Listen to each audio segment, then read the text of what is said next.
En ce 1er décembre, journée mondiale de lutte contre le sida, intéressons-nous aux artistes, et ils sont nombreux, qui se sont emparés de la question. Par exemple, la pièce Angels in America de Tony Kushner, qui décrit un Occident en pleine mutation sur le plan des mœurs au début des années 80. C'est une pièce d'une incroyable liberté de ton. Elle est reprise au Théâtre de l'Aquarium. Benoît Puichot revient sur les cinéastes, metteurs en scène et auteurs qui ont abordé le problème du sida. Le test s'est révélé positif pour le VIH, qui est le virus qui provoque le sida.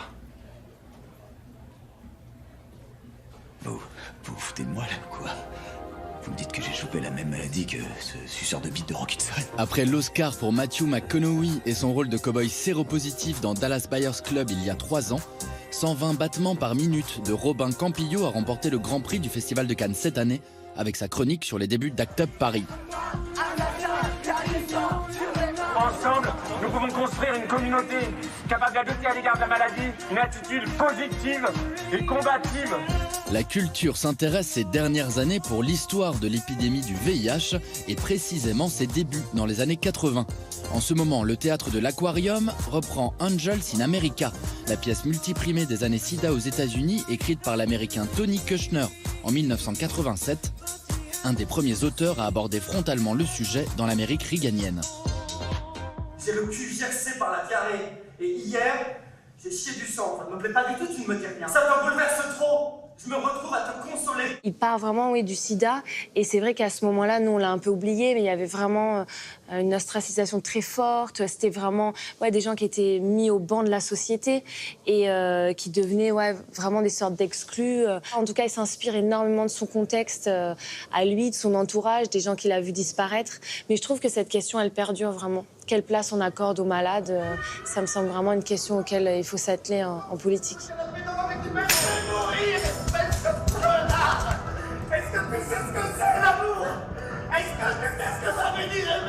Je trouve le malade, c'est quand même vraiment une question de la société contemporaine. Comment on le traite? Est-ce qu'il reste un individu à part entière? Qu'est-ce qu'il aura comme fonction dans la société? Dans la culture comme la société des années 80, les malades ont été longuement invisibilisés. En 1991, Hervé Guibert est un des premiers écrivains à en parler avec « À l'ami qui ne m'a pas sauvé la vie », récit sur sa contamination qui interpelle et fait scandale. Bon, quand je suis allé faire le test, je raconte le regard absolument éperdu d'un jeune homme qui sortait. Et une semaine avant que moi j'ai ce résultat, je me suis vu dans une semaine, quoi. Et c'est vrai que le monde s'écroule. Si le cinéma s'empare sporadiquement du sujet avec Les Nuits Fauves de Cyril Collard en 1992 ou Philadelphia de Jonathan Demme en 1993, ce sont dans les arts plastiques que naît une vraie effervescence artistique autour du sida. La critique d'art Elisabeth Lebovici vient de publier Ce que le sida m'a fait, un témoignage sur cette période où elle rend hommage au travail de la plasticienne Zoé Léonard, à Keith Haring, aux équipes de graphistes qui ont créé le logo d'Act Up, inspiré du symbole de déportation des homos. Il y a eu un moment de convergence entre des artistes et l'activisme, parce qu'on peut dire qu'ils étaient tout près les uns des autres. Et la lutte contre le sida, c'était d'abord une façon de rendre visibles des choses et des gens qui avaient été repoussés dans l'invisible, qu'on ne voulait surtout pas voir. C'était vraiment, si vous n'êtes pas une victime en train de mourir, hors de ma vue. Et donc, tout d'un coup, il a fallu ramener des savoir-faire qui venaient du champ visuel. Et ces savoir-faire, les artistes les ont apportés. Au début des années 90, Dana Wise se réapproprie des images publicitaires pour critiquer la difficulté de l'accès au traitement dans sa série Pills and Remedies. Le milieu de la danse particulièrement touché s'empare aussi du sujet avec le chorégraphe américain Bill T. Jones et sa pièce Still Here. Et en 98, le chorégraphe français Alain Buffard s'attache des boîtes d'anti-rétroviraux aux pieds pour montrer que l'on peut vivre avec la maladie. Entrée Libre avait eu la chance de le rencontrer avant sa disparition en 2013.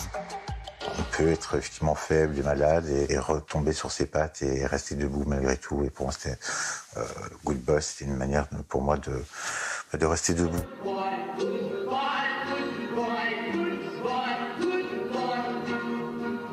L'idée, c'est, bon, je ne vais pas mourir, alors qu'est-ce que je vais faire de mon corps?